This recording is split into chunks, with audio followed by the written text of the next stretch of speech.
All right, so I just got the brand new ToneX cabinet, and this thing is spectacular. If you're not familiar, the ToneX cab gives guitarists all of the amazing benefits of an FR cab, but with the added flexibility to flex into that traditional guitar cabinet space. So without further ado, let's dive into what makes this amp so special.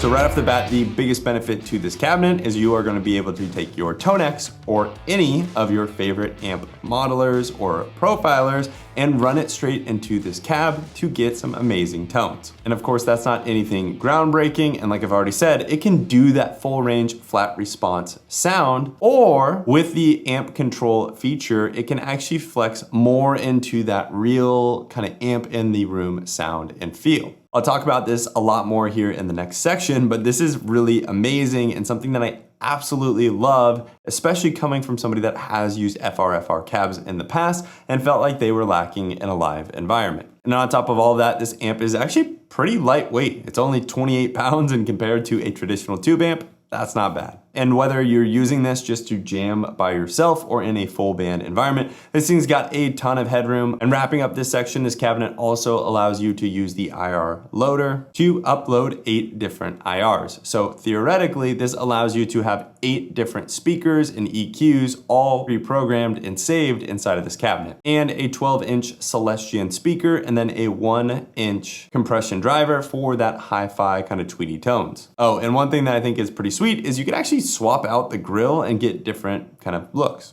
So that's cool. Okay, earlier I mentioned that the ToneX cab strikes that perfect balance between an FR cabinet and a traditional guitar amp. And I love this because as somebody that has used FR cabs in the past, I really enjoy them when I'm trying to get a perfect and kind of accurate look at whatever my profiler or my modeler is putting through without it being colored by the cabinet and the speaker. However, I feel like FR cabinets kind of fall flat when playing in a live band situation. And I think a lot of this comes down to the fact that it's outputting the entire tonal frequency that's outside of a traditional guitar amp. And because of this, you lose some of that sound in a full band mix, even when you're cranked. I felt like I always had to crank higher than I would with a typical guitar cab. And that honestly makes quite a bit of sense because as a guitarist, you're typically only offering an output of everything from that 60 hertz to 6,000, 8,000 kilohertz range. And it's a lot of those mid to mid-high frequencies that are going to typically cut in a live mix. So practically speaking, what this lets you do is in a live environment, have that traditional amp in the room feel and sound, but when you're playing by yourself, you can dial it back more towards an FR. And this is all accomplished through the amp tone knob, which over on the mic'd side is gonna be more of the FR response, and then over on the live side is going to be more like a traditional guitar cabinet. And if I can just stress this one more time, doesn't matter what modeler, profiler, or digital unit you are using, it allows you to flex easily between that true representation of whatever your modeler is putting out towards something that feels and sounds great when you're playing live. So real quick, let's hop over and see how this actually changes when we adjust that amp tone knob.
And since the ToneX cab offers quite a bit of additional inputs, outputs, and knobs, we'll quickly cover that and what they all do as well. And on top, we've got a jewel light, which kind of looks like a traditional amp, so that's cool. The aux level is going to control your aux output, so if you want to jam along to a song or have music playing through while you're also pushing your guitar through, you can. And then you also have a 3-band EQ, which either can be saved to each individual preset or adjusted on the fly. And just like the ToneX pedal, when you actually go in and make adjustments to the knob, it's going to turn orange when you're moving away from the pre-saved EQ, or it's going to show as green when you're on the original parameter that was saved to that preset. And we'll just skip over the amp tone knob because we've covered that in depth already. And your preset knob is going to let you scroll through those 8 different presets, or if you hold it down, it's going to allow you to save any adjustments that you've made. And then we've got our volume knob on the right, which does not go up to 11, unfortunately. Of course, our on-off switch, and then moving along to the back, we have our input for our power cord. We've got our USB input, which is going to be used for uploading IRs, an input and XLR input for either 1/4 inch or XLRs, MIDI ins and outs, a ground lift,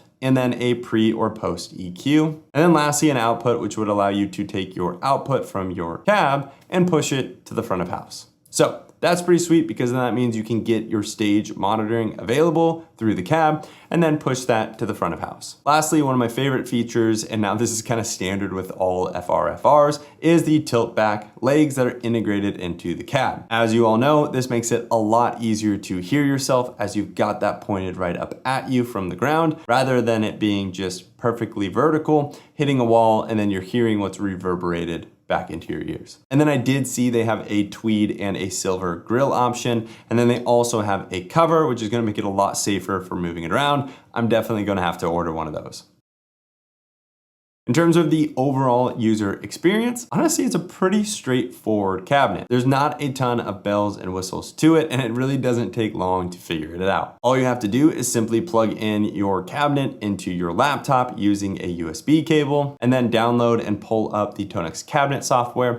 And then you're going to see a very basic visualization of what's already on the cabinet. In this case, you've got your 3-band EQ, you've got your amp tone, and then you've got a folder where you can browse your different IRs and upload them onto the cabinet. And one other thing to note is that you can also not save an IR. So in this case, for me, if I want to use my Kemper and actually send the cabinet from the Kemper to the ToneX cab, I'm not then coloring it or changing it with a different IR coming from the ToneX cab. So gives you tons of flexibility with this unit, and I really enjoy that. And I would say the only con I experienced was that I received a pre-production model. And when I originally received it, it sounded really tweedy and hi-fi, and there was just nothing to it besides the high end. And after about an hour of tinkering with it, I adjusted my Kemper, my pedal board, I plugged it through my ToneX and my HX Stomp, and reached out to a friend, and he recommended checking the actual speaker cable to make sure it was connected to the 12-inch speaker, and in fact, it was not. So I reached out to my contact over at ToneX. He said this was just because it was a pre-production unit, and this is going to be fixed for all the production units, but just calling it out there so you guys all know. Okay, so I know I'm going to get a lot of questions as far as this cabinet versus another cabinet, and so I wanted to put out a few different options out there. That way you guys can be best informed to make whatever decision you want. Now, one of the most popular and cost-effective FRFR solutions is going to be the Headrush 108 or 112. In this case, it works really well. It accurately represents what you want coming from your modeler or your profiler. However, it's pretty straightforward. Now, one pro is that you can get 2 of the 112s for around $800, which is close to the price of the ToneX cab, and that would allow you to run your rig in stereo if that's what you are after.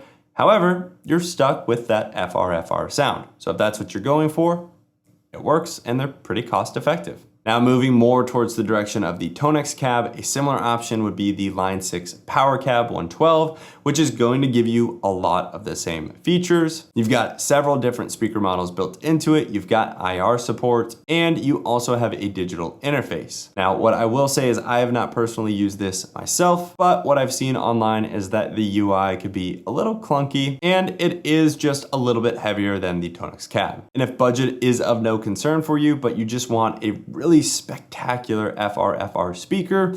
The Friedman ASC12 is a really solid option, but it's strictly bare bones and doesn't offer a ton else on top of it. And of course, I could go on and on. The ToneMaster FR12 from Fender is a really spectacular option as well. It's honestly got glowing reviews, and I would love to do kind of a side-by-side comparison, but Tone Junkie has already done that, and a really good one at that. So if you're curious, check that video out here. If you wanna buy one of these units, definitely use one of the links down in the description. It absolutely helps support my channel, but let me know which one are you guys going with. I'll see you guys next time.